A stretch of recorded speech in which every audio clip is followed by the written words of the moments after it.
My dad sighed, "Skip your anniversary trip, we need rent money." My husband and I sent $5,000. Days later, we saw them posting selfies of a luxury trip. But what me and my husband did next left everyone speechless. My name is Sarah, and I'm 32 years old. My husband Jake and I have been married for 5 years, and we've worked incredibly hard to build a stable life together. We're both accountants at a mid-sized firm in Chicago, and while we're not wealthy by any means, we're comfortable. We save diligently, budget carefully, and treat ourselves occasionally to the fruits of our labor.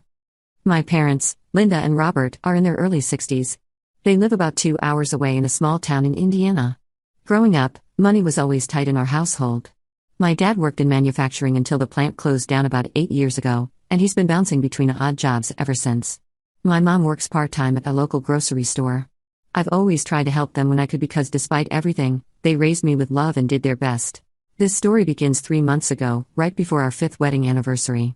Jake and I had been planning this trip to Hawaii for over a year. We'd saved up specifically for it, putting aside money every month in a separate account. We booked a gorgeous resort in Maui, had our flights arranged, and were counting down the days. This wasn't just any vacation. It was supposed to be our celebration of 5 years of marriage, of overcoming challenges together, of building a life from scratch. Then my dad called. I was at work when my phone rang, and I saw his name flash across the screen. I stepped into an empty conference room to take the call. Right away, I could hear the stress in his voice. He sighed heavily before he even said hello. "Sarah, honey, I hate to do this to you," he began, his voice cracking slightly. "Your mom and I are in a really tough spot. We're short on rent this month, and if we don't come up with the money by next week, we're going to get evicted.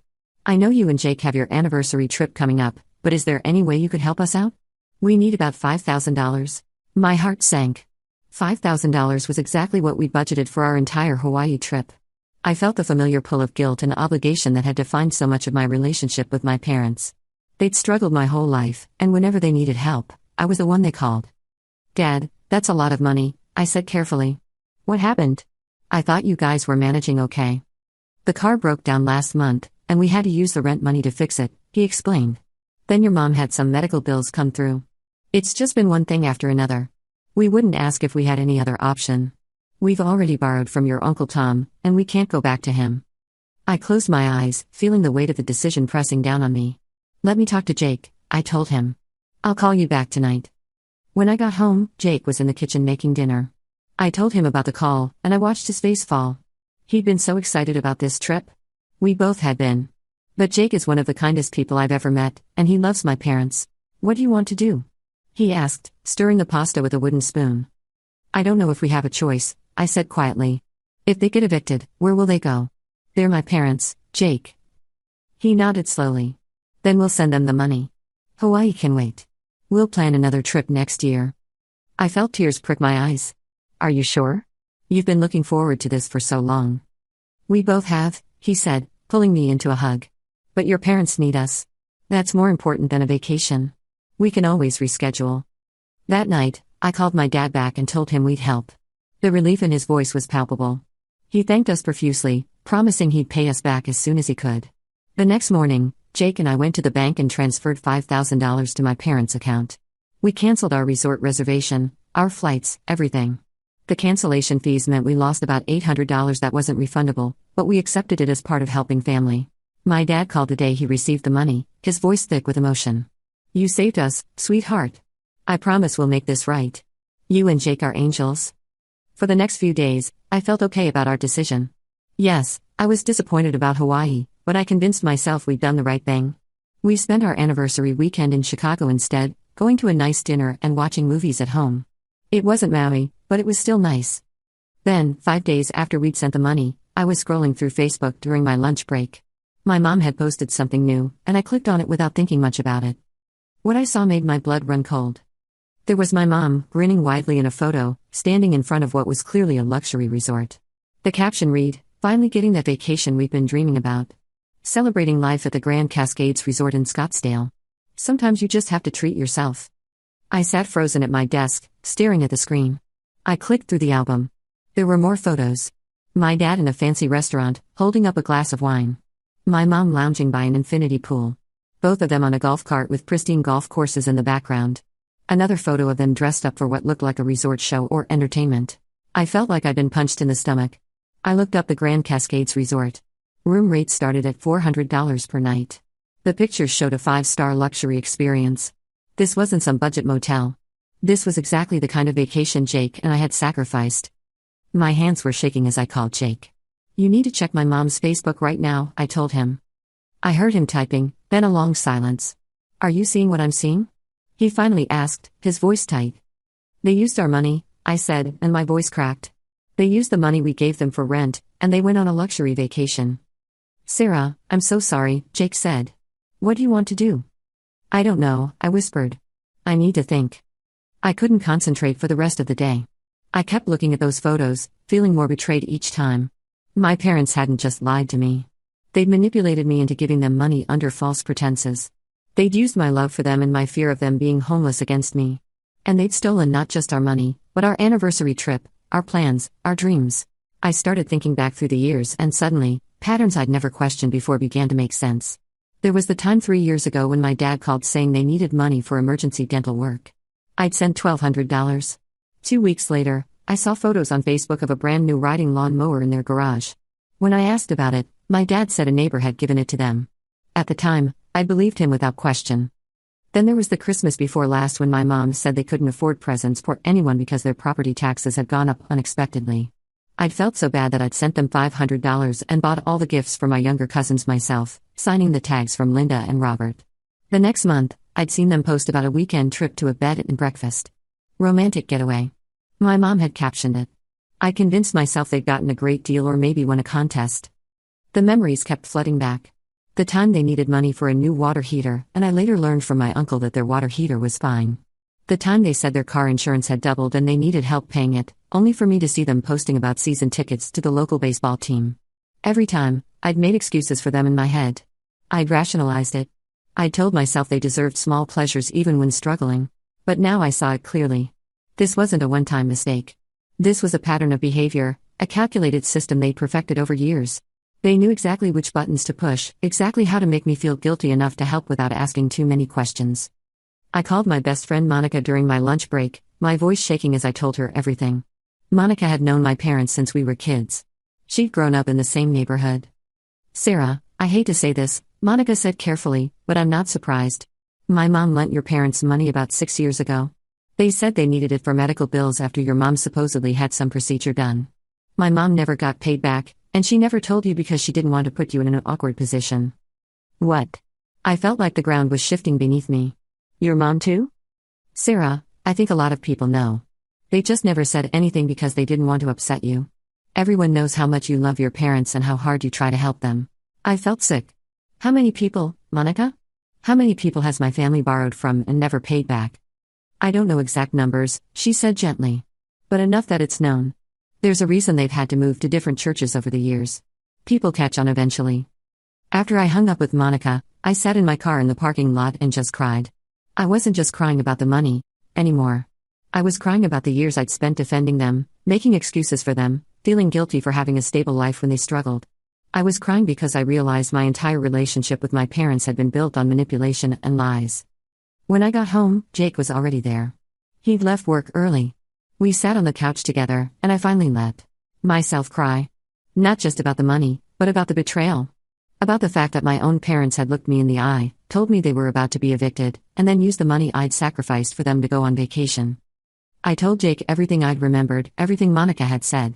He listened quietly, his jaw getting tighter with each story. "Sarah, I need to tell you something," he said finally. "Your dad called me at work about 2 months ago." I looked at him in shock. "What? You never told me." "I know, and I'm sorry. He asked me not to tell you. He said he didn't want to worry you." Jake ran his hand through his hair, clearly uncomfortable. "He asked me for money. $2,000. He said it was for your mom's birthday, that he wanted to surprise her with something special and he was short on cash. I told him I couldn't do it without discussing it with you first. He got really pushy, said that as your husband, I should want to help your parents, that real men take care of their wife's family." "Jake, why didn't you tell me?" I felt another wave of betrayal wash over me. Because he made me doubt myself. He made me feel like maybe I was being selfish or cheap. And then when he called about the rent money, I figured the birthday thing hadn't been that important to him after all. I thought maybe I'd misjudged the situation. Jake took my hand. "I'm so sorry. I should have told you immediately. I can see now he was testing to see if he could manipulate me separately from you. They're strategic about this, I said slowly, the realization settling over me. They've been doing this for so long that they've perfected it. They know exactly how to make people feel guilty, how to isolate their requests so nobody compares notes. Until now, Jake said firmly. Sarah, we can't let this continue. Not just for us, but for everyone else in your family. They're doing this too. We need to confront them, Jake said firmly. This isn't okay, Sarah. They need to know they can't do this. I nodded, wiping my eyes. That evening, I called my dad. My mom answered instead. Sarah, did you see our photos? We're having such an amazing time. I took a deep breath. Mom, where did you get the money for that trip? There was a pause. What do you mean? You told me you needed $5,000 for rent or you'd be evicted. Jake and I canceled our anniversary trip to Hawaii to help you. And now you're posting pictures from a luxury resort in Arizona. So I'm asking you again, where did you get the money? Another pause, longer this time. Honey, I don't appreciate your tone. Mom. Fine. Your father got a bonus from that construction job he's been doing. We decided to treat ourselves. We've been so stressed, and we deserved a break. So you didn't need the money for rent? Well, we did need it, but then the bonus came through, and we figured we could cover rent with that and use your money for the vacation. We work hard too, Sarah. We deserve nice things. I couldn't believe what I was hearing. So you lied to me. You manipulated me into giving you money by making me think you were about to be homeless, and then you used it to go on vacation. The exact vacation that Jake and I canceled to help you. Don't be dramatic, my mom said dismissively. We're your parents. You should want to help us. And it's not like you can't afford it. You and Jake make good money. That's not the point, I said, my voice rising. The point is you lied to me. You stole from me. We did not steal. You gave us that money freely. And we're not paying it back if that's what you're calling about. We spent it. Consider it payback for all the years we raised you and fed you and put a roof over your head. I felt like I'd been slapped. Let me talk to Dad. He doesn't want to talk to you right now. You're being ungrateful and hurtful. We'll call you when we get back. She hung up. I stared at my phone in disbelief. Jake looked at me, waiting. What did she say? I told him everything. I watched his face go from concerned to angry to absolutely furious. They don't get to do this, he said. They don't get to lie to us, steal from us, and then make you feel bad about being upset. We're going to handle this, Sarah. Together. That night, we made a plan. First, Jake called a lawyer friend of his, Marcus, who specialized in family law. We explained the situation. Marcus told us that while we could potentially sue for fraud, it would be costly, time-consuming, and would definitely destroy what was left of my relationship with my parents. But he gave us another idea. Document everything, Marcus said. Screenshots of the Facebook posts, records of the phone calls, the bank transfer, everything. You might not pursue legal action, but having documentation gives you leverage. Jake and I spent the next 2 hours documenting everything. We took screenshots of every post, every photo, every comment. We saved the records of our bank transfer. Jake had recorded the conversation I'd had with my mom on speakerphone, which in our state was legal since I was part of the conversation. We created a detailed timeline of events. Then came phase 2 of our plan. I have a large extended family. Aunts, uncles, cousins, all scattered around the Midwest. My parents had a reputation in the family for being the ones who struggled financially. They often asked different family members for money, always with urgent reasons. My Uncle Tom had mentioned they'd borrowed from him recently. I suspected we weren't the only ones they deceived. I created a group email with all the adult members of my extended family. I titled it Important Family Matter. In the email, I laid out exactly what had happened. I included the screenshots, the timeline, the evidence. I explained how Jake and I had canceled our anniversary trip, how we'd given them $5,000 in good faith, and how they'd used it for their own luxury vacation while claiming they needed it for rent. I ended the email with this: I'm sharing this not to embarrass anyone, but because I believe we all deserve to know the truth. If you've ever lent money to my parents, you should know how it might have been used. I love my parents, but I can't enable this behavior anymore. I hope you'll all understand why Jake and I need to step back from providing financial support going forward. I hit send before I could second-guess myself. The response was immediate and overwhelming. Within an hour, my inbox was flooded with replies. My Aunt Patricia wrote that she'd lent them $3,000 last year for emergency home repairs and had never been paid back. My cousin James said they'd borrowed $1,500 for car repairs. Uncle Tom confirmed he'd given them $2,000 just weeks before they'd called me. Every single person had a story. Every single person had been told their situation was urgent and dire. But the most shocking email came from my grandmother, my mom's mother. She was 83 years old and still sharp as a tack. Her email was short but devastating. Sarah, I'm glad you spoke up. Your parents borrowed $18,000 from me over the past 5 years. I took out a reverse mortgage on my house to help them because they said they were going to lose everything. I never told anyone because your mother begged me not to, said it would humiliate her. I've been eating 1 meal a day to make my grocery budget stretch. I thought I was saving my daughter from homelessness. Now I see I was just funding her lifestyle. I'm too old to work to earn it back. That money was supposed to be for my medical care. I love them, but I'm so angry I can barely breathe. I read that email 3 times, tears streaming down my face. Jake read it over my shoulder and I heard him inhale sharply. They took money from your grandmother, he said, his voice hollow. From an 83-year-old woman on a fixed income. Sarah, this isn't just manipulation anymore. This is elder abuse. This is financial exploitation of a vulnerable person. I was shaking. My sweet grandmother, who'd always slip me $20 bills when I visited, who'd saved for years to leave something for her grandchildren, had been living on 1 meal a day while my parents vacationed at luxury resorts.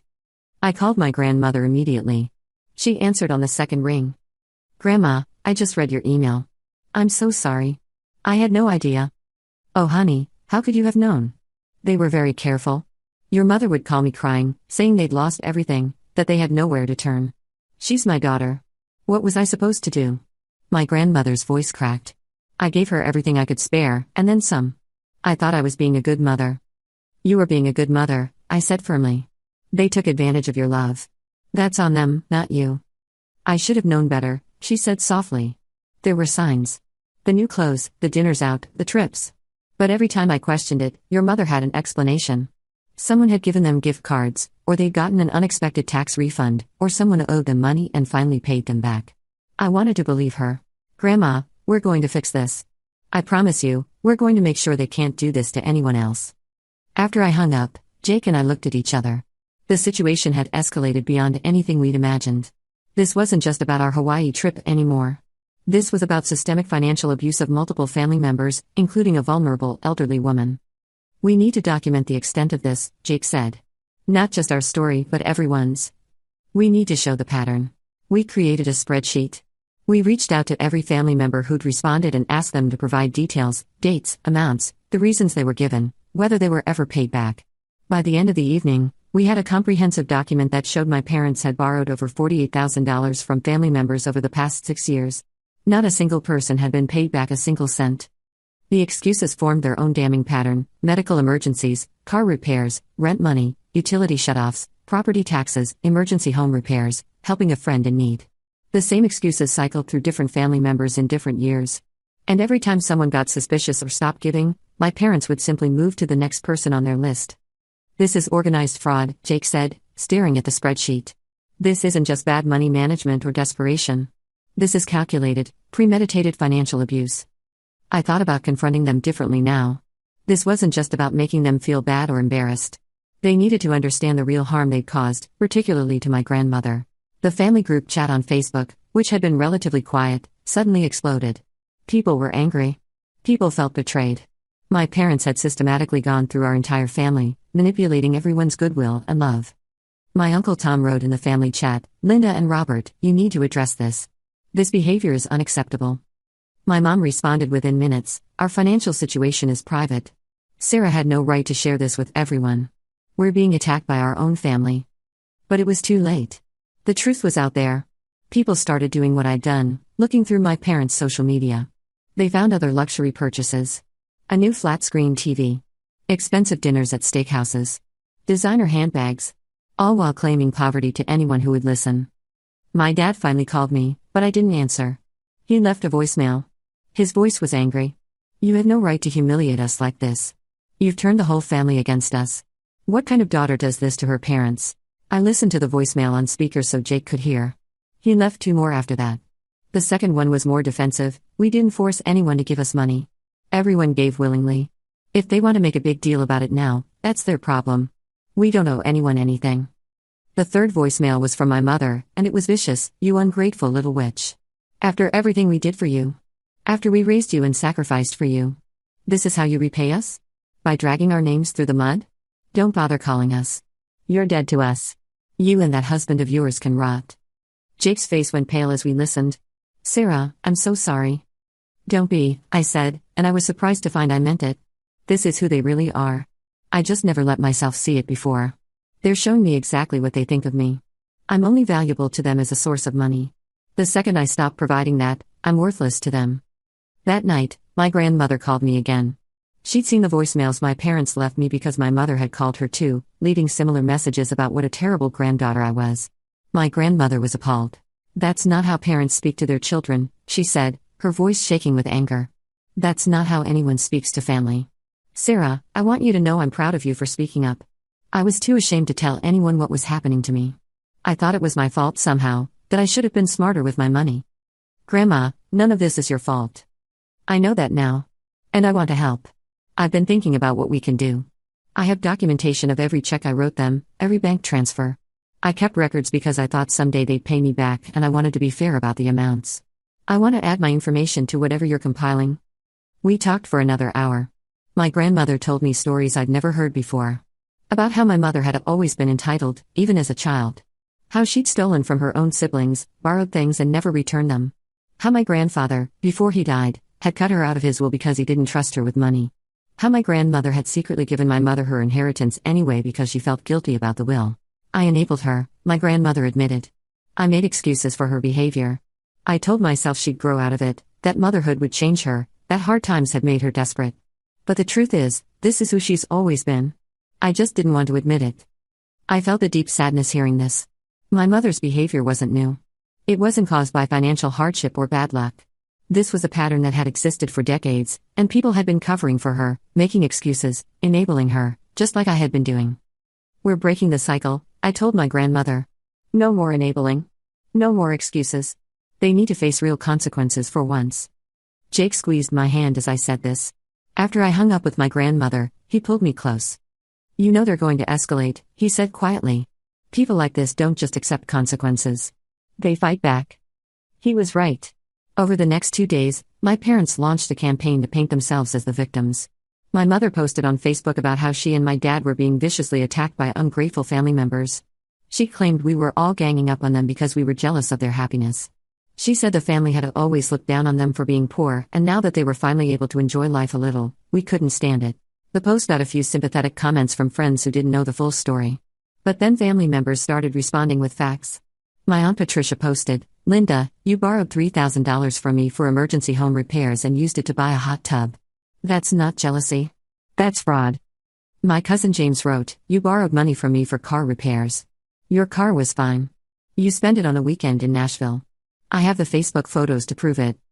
One by one, family members added their stories publicly. The sympathetic comments dried up. My mother's friends started to see the pattern. Some of them chimed in with their own stories. A former neighbor said my parents had borrowed money for their heating bill one winter and she'd later seen them post about new leather furniture. A church friend said they'd collected money from the congregation for my parents' medical emergency only to find out there was no emergency. The web of lies was unraveling faster than my parents could spin new ones. My dad tried a different tactic. He called my work and asked to speak to my supervisor. Fortunately, my supervisor Karen knew me well and knew about the situation because I'd had to explain why I'd been so distracted at work. Karen told me about the call. He tried to tell me you were having a mental breakdown, Karen said, shaking her head. He said you were spreading vicious lies about your family and that you needed psychiatric help. He wanted me to force you to take leave or something. I told him that your personal life was none of my business unless it affected your work, which it hasn't, and that he needed to stop calling your workplace. I'm so sorry he dragged you into this, I said, mortified. Don't be. It actually confirmed everything you told me. That's exactly the kind of manipulative behavior you described. He's trying to isolate you and make people think you're unstable so they won't believe you. That evening, my mother's sister, my Aunt Rachel, called me. She lived in Oregon and wasn't part of our daily family drama, but she'd been following everything online. Sarah, I need to tell you something, she said. Your mother did this exact same thing to my family 20 years ago. She borrowed money from our parents for various emergencies. She manipulated our brother into co-signing a loan she never paid back, which destroyed his credit. She stole checks from our mother's checkbook and forged her signature. We had to threaten legal action to make her stop. Why didn't anyone tell me? I asked, stunned. Your mother begged us not to. She cried and said she'd changed, that she was a mother now and wanted to do better. She promised she'd never do anything like that again. We wanted to believe her. And we didn't want to burden you with family history when you were just a kid. We thought maybe motherhood really had changed her. Aunt Rachel sighed heavily. We were wrong. We should have warned you. I'm sorry, Sarah. We thought we were protecting you, but we just set you up to be her next victim. But we weren't done yet. Phase 3 was Jake's idea, and it was brilliant. Jake reached out to a few contacts he had in the local news media in my parents' town. He pitched them a story about financial elder abuse in reverse, about how millennials and Gen X children were being manipulated by parents who exploited family loyalty. He didn't name my parents specifically, but he talked about the trend and the psychological impact. A local reporter, Jennifer Hayes, was interested. She interviewed both of us, with our faces obscured and our voices altered to protect our identity. We talked about the emotional manipulation, the impact on young couples trying to build their lives, and the cycle of enabling that families often fell into. The story ran the following week in the local newspaper and on their website. It got picked up by a few other regional outlets. Suddenly, people were talking about this issue. The comments section was filled with others sharing similar stories of being financially manipulated by family members. In our interview, I'd mentioned the specific details without naming names, the exact amount, the rent excuse, the luxury resort. Anyone in my parents' small town who knew them would be able to put two and two together, especially with the family members who were now openly discussing it. My parents couldn't show their faces in town without people knowing what they'd done. But the final phase, phase 4, was the most satisfying. Jake and I decided we would take our Hawaii trip after all. We'd lost the deposits, but we'd been saving for it for a reason. We dipped into our emergency fund to make it happen, booking the same resort, the same dates we'd originally canceled. Before we left, I posted on Facebook. I made sure my parents could see it. The post read, Jake and I are finally taking our 5th anniversary trip to Maui. It took some extra saving and sacrifice, but we're doing it. We've learned a lot lately about the importance of honoring commitments, being honest, and not taking advantage of the people who love you. Here's to 5 years of marriage and to building a life based on trust, integrity, and genuine love. We can't wait to celebrate properly. I attached a photo of our boarding passes. My mom tried to call me 7 times before our flight. I didn't answer. She sent texts, how can you afford this? You said you couldn't go because of the money you gave us. This is so unfair. I finally responded with one text, we made it work because we actually needed this trip. Unlike some people, we don't lie to family to fund our vacations. Enjoy explaining to everyone in town why your daughter had to take out a loan for her anniversary trip after helping her struggling parents. I didn't actually take out a loan, but she didn't need to know that. Hawaii was everything we'd hoped for and more. The resort was stunning. We spent our days snorkeling, hiking, eating amazing food, and reconnecting as a couple. We posted photos every day. Sunset dinners, beach walks, helicopter tours.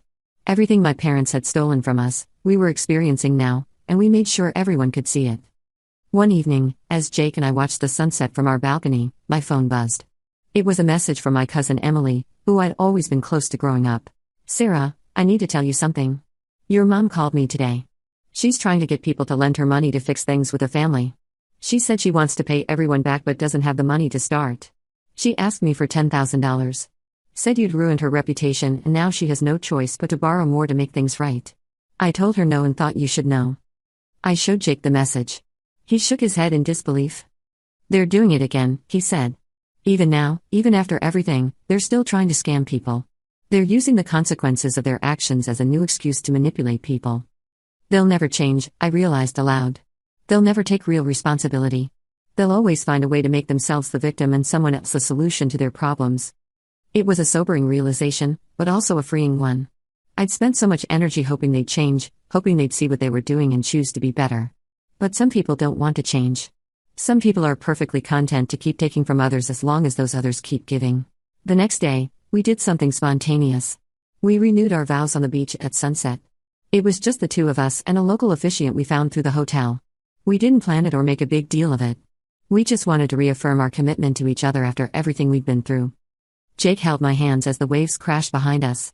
Sarah, these past few months have tested us in ways I never expected. But you've shown me the strength of your character. You stood up for what was right, even when it meant standing up to the people you love most. You chose integrity over comfort. You chose us. I'm so proud to be your husband. I felt tears streaming down my face, happy tears this time. Jake, you've been my rock through all of this. You never wavered. You supported me even when it meant sacrificing things you wanted. You helped me see the truth when I was still making excuses. You showed me what real love looks like. It's not manipulation or guilt. It's choosing each other, every single day. We took photos after the ceremony, and I posted one to Facebook. The caption read, Sometimes the best way to celebrate your love is to protect it. Today Jake and I renewed our vows in paradise. Here's to building a life based on honesty, respect, and genuine partnership. The comments were overwhelmingly positive. Family members wrote congratulations. Friends said we looked happy and radiant. And yes, I knew my parents could see it all. I knew they were watching as I lived the life they tried to steal from me. Good. They needed to see that their manipulation hadn't destroyed me. It had made me stronger. When we got back to our room that night, I had 17 missed calls from my mother and a string of text messages that devolved from angry to pleading to threatening. The final one read, "You're flaunting your money in our faces while we suffer. You've destroyed our reputation, our relationships, our lives. I hope you're happy. I hope it was worth losing your parents over."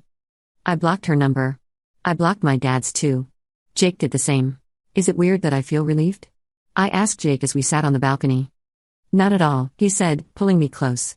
You just cut ties with people who were toxic to your life. That's not weird. That's healthy.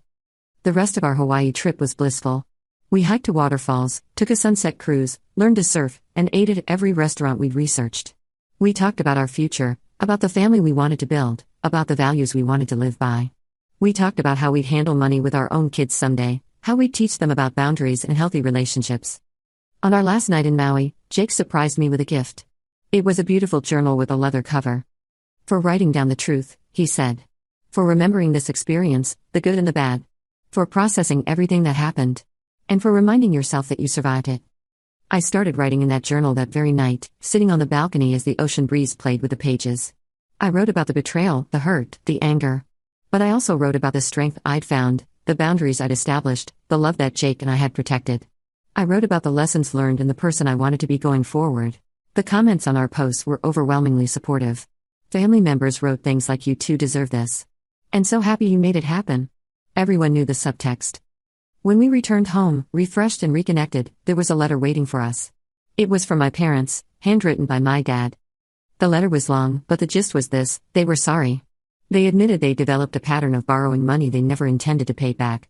They acknowledged they'd lied to me specifically because they knew I wouldn't say no. They said they'd been living beyond their means for years, trying to keep up appearances, and they justified it by telling themselves they deserved happiness after years of struggling. The letter ended with, "We understand if you can't forgive us. We know we need to change. We've started seeing a financial counselor and a therapist. We're working on paying everyone back, starting with you and Jake. It will take time, but we're going to make this right. We love you, and we're sorry we betrayed your trust." I read the letter 3 times. Jake read it twice.